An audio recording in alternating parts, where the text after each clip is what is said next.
আজ জুলাইয়ের ১ তারিখ, সকল স্কুলেই পরীক্ষা শুরু, তাই সকাল থেকে বাচ্চাদেরকে নিয়ে কর্মব্যস্ততাও শুরু। মূলত পরীক্ষাটা শুরু হওয়ার কথা ছিল জুনের ২৮ তারিখ, তবে হুট করেই সরকারিভাবে পরীক্ষার ডেটটা চেঞ্জ করা হলো আর সরকারিভাবে নির্দেশনা আসলো যে জুলাইয়ের ১ তারিখ থেকে সকল স্কুলের পরীক্ষার কার্যক্রম শুরু হবে। তাই সকাল সকাল চলছে আমাদের কর্মব্যস্ত জীবন। সেই ৬:৩০টার সময় আমি আজকে ঘুম থেকে উঠেছি। আজকে যেহেতু সৃজার স্কুলের পরীক্ষা, তাই বিছানায় আরেকটু ঘুমাই, আর কয়েক মিনিট সময় আছে, একটুকু সময় অপচয় করতে পারিনি। সারাটা রাত্র টেনশন ছিল যে আমি সময় মতো ঘুম থেকে উঠতে পারবো তো। আমি যে কতগুলো অ্যালার্ম দিয়ে রেখেছি। আর এদিকে সৃজাকে একটু ক্যামেরার দিকে তাকাতে বললাম। সৃজা বলল পরীক্ষার টেনশনে সে আর ক্যামেরার দিকে কি তাকাবে। আসলে আজকে ছিল অঙ্ক পরীক্ষা। গণিত পরীক্ষার দিন তো এমনিতেই টেনশন কাজ করে, যে কোনো পরীক্ষার দিনে আসলে টেনশনটা কাজ করে। সৃজা আর ত্রিধা দুজনকেই একসাথে স্কুলে নিয়ে যাই। সৃজার পরীক্ষা হয়, তবে ত্রিধার তো কোনো পরীক্ষা নেই। ত্রিধা এবার ক্লাস প্রি-2-তে পড়ে।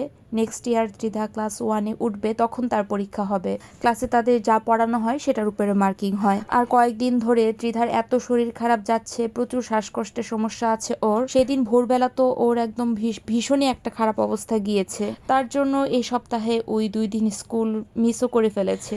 যাই হোক, সৃজাকে স্কুলে দিয়ে চলে এসেছি, এবার ত্রিধাকে স্কুলে দিব। আজকে তো অনেক তাড়াতাড়ি বাসা থেকে বের হয়েছি, মনে হচ্ছে যে স্কুলে আমরাই প্রথম যাব।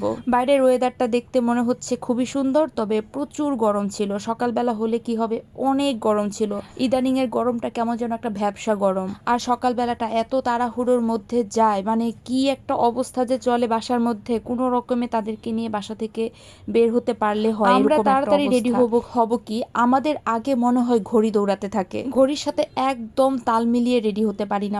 যতই চেষ্টা করি তাড়াতাড়ি করব, মনে হয় আমাদের আগে ঘড়ি চলছে। যাই হোক, কথা বলতে বলতে ত্রিধার স্কুলেও চলে এসেছি। এই যে ত্রিধা কিন্তু স্কুলে একদম ফার্স্ট এসেছে। সে তো ভীষণ খুশি, মাত্র স্কুলের গেটটা খুলছে। স্কুলে আসার জন্য ত্রিধা খুবই আগ্রহ প্রকাশ করে। বাচ্চা তো এসে খেলতে পারে, ঘরে তো বাসায় তো এতটা আসলে খেলার সময় পায় না বা সুযোগ থাকে না, এত স্পেস থাকে না খেলাধুলা করার জন্য। তাই স্কুলে আসার আগ্রহটা তার অনেক বেশি। তবে 2-3 দিন ধরে যে পরিমাণে ওর শরীর খারাপ গিয়েছে সেটা একমাত্র আমি আর উই জানি। আর বাচ্চাদের শরীর খারাপ মানে মায়েদের একটা করুণ অবস্থা চলে। যাই হোক, এবার ত্রিধাকে স্কুলে দিয়ে চলে যাচ্ছি।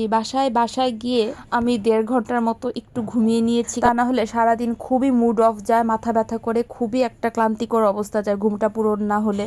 আর এখন আমি চলে যাচ্ছি সৃজাকে স্কুল থেকে আনতে।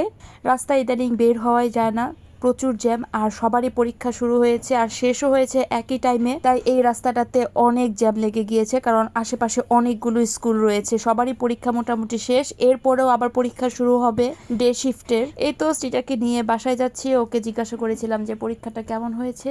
ওর মোটামুটি ভালোই হয়েছে, তো বললো নাম্বার আসলে বোঝা যাবে যে কেমন হয়েছে। যাই হোক, আমি বাসায় যেতে থাকি। এই ফাঁকে আমাকে বলে ফেলুন তো আমার এই ভিডিওটা কারা কোন জায়গা থেকে দেখছেন, স্পেশালি ময়মনসিংহ থেকে কারা দেখছেন তারা কিন্তু অবশ্যই কমেন্ট বক্সে জানাবেন। এই দেখুন, এখন বাজে প্রায় দুপুর 1:30টার মতো, আর হুট করে ঝুম করে মোটামুটি একটা ভালোই বৃষ্টি হয়েছে। তবে বৃষ্টি হলে কি হবে, গরম কিন্তু একদম কমেনি। আর আজকে আমি রান্না করেছিলাম আলু দিয়ে করলা ভাজি, আলু পটলের তরকারি, এখানে একটা মাছের তরকারি করেছিলাম আলু কুচি কুচি করে, তার সাথে রান্না করেছিলাম মাছের ডাল। রান্না বান্নার কোনো ভিডিও ক্লিপ নেইনি, কারণ বাসায় আসার সাথে সাথে একদম ঝড়ের বেগে কাজ করেছি। তো আজকের এই ভিডিওটা আমার এই পর্যন্তই। দেখা হবে আপনাদের সাথে আমার পরবর্তী একটা ভিডিওতে। So tata.